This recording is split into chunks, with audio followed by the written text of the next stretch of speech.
નમસ્કાર સર્વ મિત્રોને એજ્યુ સફર પરિવાર વતી હું મુકેશ ડેરવાળિયા આપ સર્વ મિત્રોનું આજે તારીખ 1 ઓગસ્ટ 2020 ના ગુજરાતી કરંટ અફેરમાં હાર્દિક સ્વાગત કરું છું। આજે તમને એક નહીં પરંતુ બે વિડીયો મળે છે। એક તો વ્યક્તિ વિશેષનો અલગથી વિડીયો અને બીજો કરંટ અફેરનો અલગથી વિડીયો। બંને વિડીયો ખૂબ જ મહત્વના છે, ફ્રી ઓફ કોસ્ટ છે અને તેનો તમે લાભ લઈ શકો છો। આજે આપણે સૌપ્રથમ વાત કરીએ કરંટ અફેરની। तो करंट अफेर सिवाय आपणे एक रविशंकर रावल अने बाल गंगाधर तिलक विषे अलगथी 10 मिनिटनो विडियो आप्यो छे अने तेमां पण परीक्षालक्षी बाबतोने वणी आपनी समक्ष एक विडियो आपवामां आव्यो छे। तो ते विडियो पण तमे जोवानुं न भूलता। अने आजना करंट अफेरमां कया कया टॉपिकनी चर्चा करवाना छीए तो विरल वी आचार्य द्वारा पुस्तक एक बहार पाडवामां आव्युं छे। तो आ विरल वी आचार्य कोण छे, तेओ आरबीआई में कया होद्दा उपर छे एनी बात करीशुं। तो आपणा मानव संसाधन विकास मंत्रालय एटले के एमएचआरडी नुं नाम हवे बदलीने शिक्षा मंत्रालय राखवामां आव्युं छे नवी शिक्षण नीति अंतर्गत। तो एनी बात करीशुं।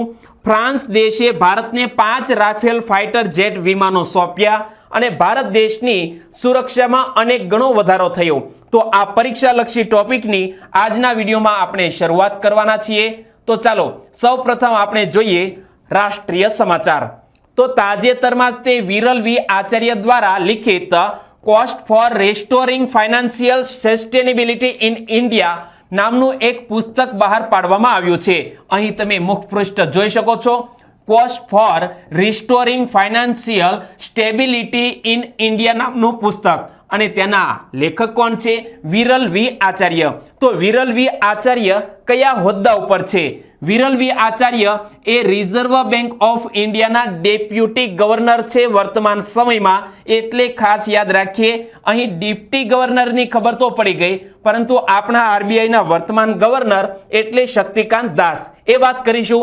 પરંતુ આ પુસ્તક पब्लिकेशन इंडिया प्राइवेट लिमिटेड द्वारा प्रकाशित करवामां आव्युं छे। कोना द्वारा? इंडिया प्राइवेट लिमिटेड द्वारा। अने आ पुस्तक भारत में नाणाकीय स्थिरता ने ध्यान में राखीने एक मुख्य योजना प्रदान करवाना हेतुसर लखवामां आव्युं छे अने जे मुख्य रूपे केंद्रीय बेंकिंग थी संबंधित छे। अने ज्यारे अहीं पुस्तक बहार पाड्युं छे आरबीआई ना डिप्टी गवर्नर द्वारा, तो आरबीआई ना हालना गवर्नर कोण छे? शक्तिकांत दास અને તેઓ આપણી આરબીઆઈના 25મા ગવર્નર છે। આરબીઆઈની સ્થાપના ક્યારે થઈ હતી? 1 એપ્રિલ 1935 ના રોજ આરબીઆઈની સ્થાપના થઈ, પરંતુ રિઝર્વ બેંક અધિનિયમ 1934 ના પ્રાવધાનોને ધ્યાનમાં રાખી અને આરબીઆઈની સ્થાપના થાય છે।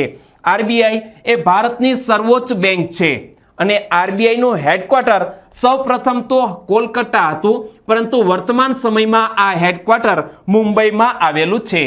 અને ત્યાર પછી આગળ વાત કરીએ તો તાજેતરમાં તે શ્રી શક્તિકાંત દાસને બેન્કર મેગેઝિન દ્વારા central banker of the year Asia Pacific award 2020 award એનાયત કરવામાં આવ્યો છે।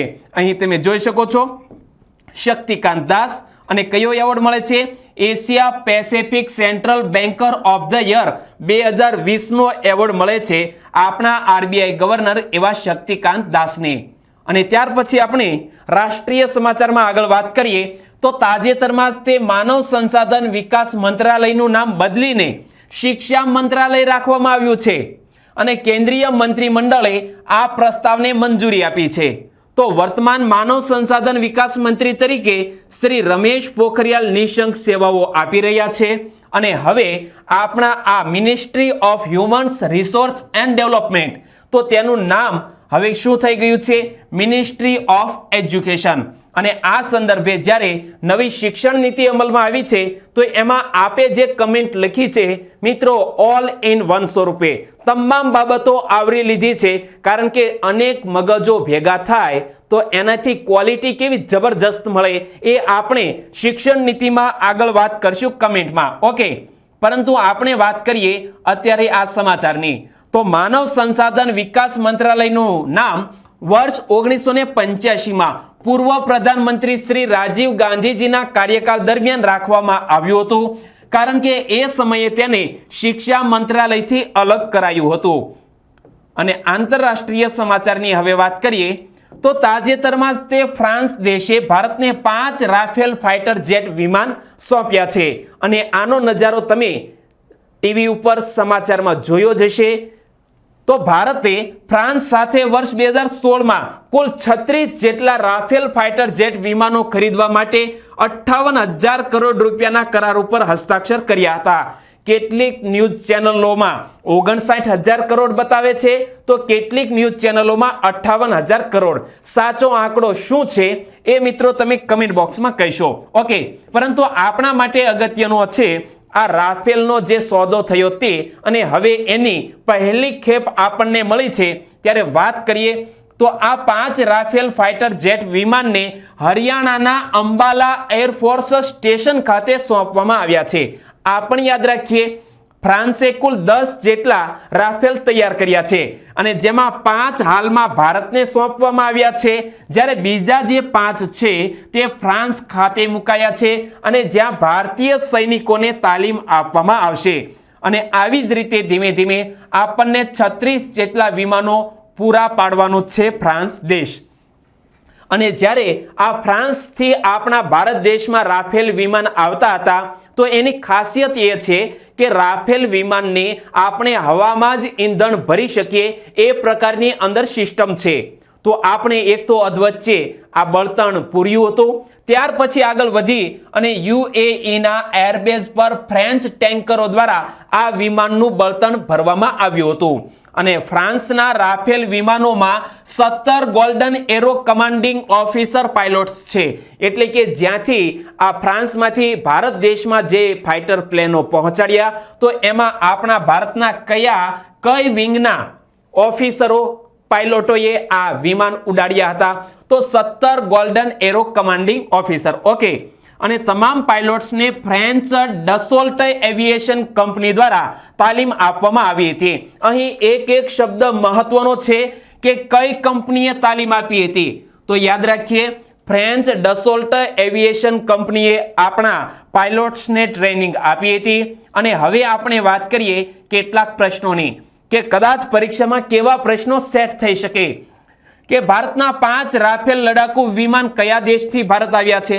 ફ્રાન્સ દેશ પાસેથી આવ્યા। રાફેલ લડાકુ વિમાન વચ્ચે ક્યાં ઉતરાણ કર્યું હતું તો આ રાફેલ લડાકુ વિમાને વચ્ચે સંયુક્ત અરબ અમીરાત એટલે કે યુએઈ મુકામે વચ્ચે ઉતરાણ કર્યું હતું। અને કદાચ અન્ય પ્રશ્નો પણ સેટ થાય તો આવું પૂછી શકે કે રાફેલ વિમાન યુએઈમાં ક્યાં ઉતર્યા હતા? અલ ડફરા એરબેઝ પર। તો મિત્રો જ્યારે આ મુદ્દો મહત્વનો છે તો સામાન્ય માહિતી તો તમામ પરીક્ષાર્થીઓને આવડતી જ હશે।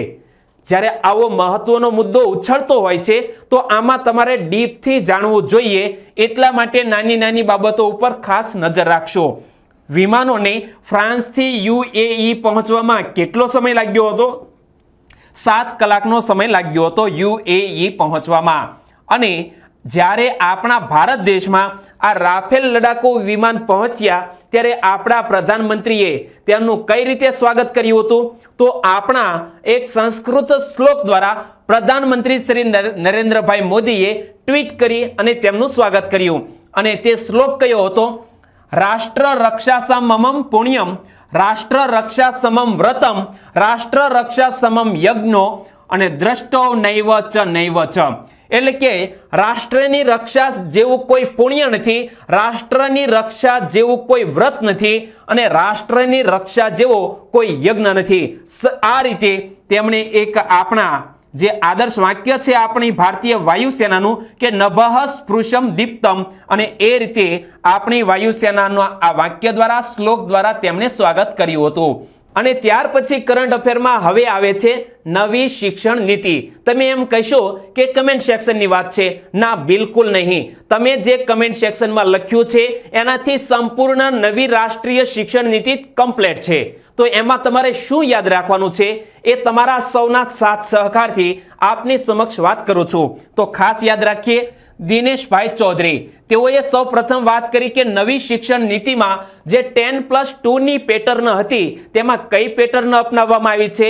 5+3+3+4 અપનાવવામાં આવશે। પરંતુ આ કઈ રીતે? તો 10+2 એટલે પ્રથમ 10 વર્ષમાં 10 ધોરણ સુધીનો અભ્યાસ, અને જ્યારે આ 5 + 3 + 3 + 4 એટલે શું? તો પ્રથમ 5 વર્ષમાં 3 વર્ષ આંગણવાડીનો અભ્યાસ અને ત્યારબાદ 2 વર્ષનો ધોરણ 1-2 નો અભ્યાસ અને બીજા 3 વર્ષમાં ધોરણ 3 થી 5 નો અભ્યાસ એટલે આ 3 અને આગળના 3 વર્ષ એટલે 6 થી 8 એટલે આ 3 અને 4 વર્ષ એટલે 9 થી 12 એટલે આ 4. તો કઈ રીતની નીતિ થઈ? ખાસ યાદ સમજાઈ ગયું? ઓકે. અને પ્રથમ 3 ધોરણ સુધી કોઈ પણ પરીક્ષાઓ નહીં હોય અને ધોરણ 9 થી 12 માં કોઈ પણ વિષયનો અભ્યાસ કરી શકશે. એટલે કોઈ વ્યક્તિ સાયન્સ રાખે છે તો તે ઇતિહાસ, મનોવિજ્ઞાન જેવા વિષયો પણ ભણી શકશે. તો એવી જ વાત સમજાવી છે કેન્ના જાદવે. તો અહીંથી પણ કેટલું ગ્રહણ કરવા જેવું ખરું કે 34 વર્ષ પછી તો જે પહેલા અત્યારના વર્તમાન સમયમાં જે શિક્ષણ નીતિ અમલમાં હતી તે ક્યારે લાગુ કરવામાં આવી હતી? 1986માં. તો છેલ્લે 1986માં અને 34 વર્ષ પછી આ નવી શિક્ષણ નીતિનો અત્યારે શુભારંભ થયો છે. કેટલાક દેશો તો 4 થી 5 વર્ષે નવી શિક્ષણ નીતિ ઘડતા હોય છે, પરંતુ આપણે 34 વર્ષ વીતી ગયા. માનવ સંસાધન વિકાસ મંત્રાલયનું નામ હવે બદલીને શું કરવામાં આવ્યું છે? શિક્ષણ મંત્રાલય કરવામાં આવ્યું છે. અને પહેલા વર્તમાન સમયમાં જે શિક્ષણ પાછળ આપણે કેટલો ખર્ચ કરતા હતા, આપણી જીડીપીના 4.43% વર્તમાન સમયમાં ખર્ચ કરી રહ્યા છીએ. પરંતુ હવે પછી એવી જોગવાઈ કરવામાં આવી છે નવી શિક્ષણ નીતિમાં કે બજેટના 6% આપણા જીડીપીના 6% જેટલો ખર્ચ હવે શિક્ષણ પાછળ કરવામાં આવશે. આ નવી શિક્ષણ નીતિની જોગવાઈ છે. અહીં હું મિત્રો કેટલાક ભાર મૂકીને શબ્દો બોલું છું, ખાસ તમારી નજર હોવી જોઈએ. નવી શિક્ષણ નીતિ વિશે ચેતન વાઘ પણ લખે છે કે માનવ સંસાધન વિકાસ મંત્રાલય દ્વારા નવી શિક્ષણ નીતિનો ડ્રાફ્ટ રજૂ કરવામાં આવ્યો અને તેમાં જે મહત્વની વાત છે તે આ લખી છે કે ગણિત અને વિજ્ઞાનમાં એનસીઈઆરટીના પાઠ્યપુસ્તકો અમલમાં મુકાશે. બિલકુલ સાચી વાત છે. અને ધોરણ 5 થી કમ્પ્યુટર શિક્ષણ અપાશે અને ગુજરાત સરકાર 5મા ધોરણથી કમ્પ્યુટર શિક્ષણ આપશે કે નહીં તે સ્પષ્ટ કર્યું નથી. અને સાથે વિષ્ણુ ઠાકોર તેઓએ પણ આ 34 વર્ષ પછી નવી શિક્ષણ નીતિ આવી છે. આ કેબિનેટે મંજૂરી ક્યારે આપી છે? 29 જુલાઈ 2020. આ તારીખ ખાસ યાદ રાખજો. ફોર્મેટ હવે તમને સમજાઈ ગયું હશે. અને આ નવી શિક્ષણ નીતિનો ઉદ્દેશ્ય એ છે કે વિદ્યાર્થીઓમાં કેટલાક કૌશલ્યો વિકસે. ગોખણપટ્ટીનું જ્ઞાન નહીં, પરંતુ જીવનમાં ઉપયોગી બને તેવી નીતિથી આ શિક્ષણ આપવું જોઈએ. એટલે કે કૌશલ્ય વિકસે તેવા શિક્ષણ ઉપર ભાર આપવામાં આવ્યો છે. અને અક્ષય ડાભી તેઓએ પણ નવી શિક્ષણ નીતિની વાત કરી છે કે આ ત્રીજી શિક્ષણ નીતિ છે. તો અગાઉ કઈ 2 શિક્ષણ નીતિ આવેલી? એક તો 1968માં ઇન્દિરા ગાંધી જ્યારે વડાપ્રધાન હતા ત્યારે એક શિક્ષણ નીતિ આવી. 1986માં રાજીવ ગાંધી જ્યારે વડાપ્રધાન હતા ત્યારે આવી. અને હવે આ ત્રીજી શિક્ષણ નીતિ છે તે નરેન્દ્ર મોદીજીના શાસનકાળ દરમિયાન અમલમાં આવી છે.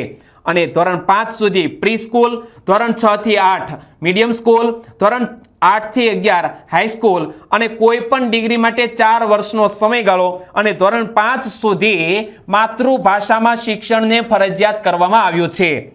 અને રેવતી ગાડે તેઓએ પણ 3 શિક્ષણ નીતિની વાત કરી છે. અને નવી શિક્ષણ નીતિ ઘડવામાં કોણે અગત્યનો ભાગ ભજવ્યો છે? તો આ નવી શિક્ષણ નીતિ માટે પદ્મભૂષણ વિજેતા એવા કે કસ્તુરી રંગનની અધ્યક્ષતામાં એક સમિતિની રચના કરવામાં આવી હતી. એટલે તમે આ વ્યક્તિનું નામ ન ભૂલતા. કે કસ્તુરી રંગન જીડીપીના 6% ખર્ચ કરવાની ભલામણ કરી છે. અને 2030 સુધીમાં દરેક જિલ્લાની અંદર એક મલ્ટી એજ્યુકેશન સિસ્ટમ અને ઉચ્ચ શિક્ષણ વ્યવસ્થા ઊભી કરવામાં આવશે. આ પણ વાત કરી છે. તો 2025 સુધીમાં 3 થી 6 વર્ષના તમામ બાળકોને મફત શિક્ષણ આપવાની પણ વાત આ નવી શિક્ષણ નીતિમાં કરાયેલી છે. અને પરમાર દિવ્યાબાઈએ પણ નવી શિક્ષણ નીતિ જે 1968 કોઠારી સમિતિ, કોઠારી કમિશને જે કેટલીક ભલામણો કરી હતી એ વર્તમાન સમયમાં અમલી બની છે. અને હવે જીડીપીના 6% શિક્ષણ પાછળ ખર્ચ. બીજી શિક્ષણ નીતિ રાજીવ ગાંધી સરકાર 1986 અને ત્રીજી શિક્ષણ નીતિ 2020 કે કસ્તુરી રંગન તેના સમિતિના અધ્યક્ષ. અને ત્યારબાદ હવે મિત્રો આપણે વાત કરીએ છીએ હવે આજના પ્રશ્નની. તો આજે મારે તમને પ્રશ્ન પૂછવો છે કે ફ્રાન્સ દેશ વિશે માહિતી લખો. જે દેશે આપણને રાફેલ આપ્યા છે એ દેશ વિશે તમે જેટલું પણ જાણતા હોવ એની વાત મિત્રો અહીં કમેન્ટ બોક્સમાં કરજો. આવતીકાલે મળીશું, ફ્રાન્સ દેશને યાદ કરીશું. આપનો દિવસ શુભ રહે. ટેક કેર એન્ડ જય હિન્દ.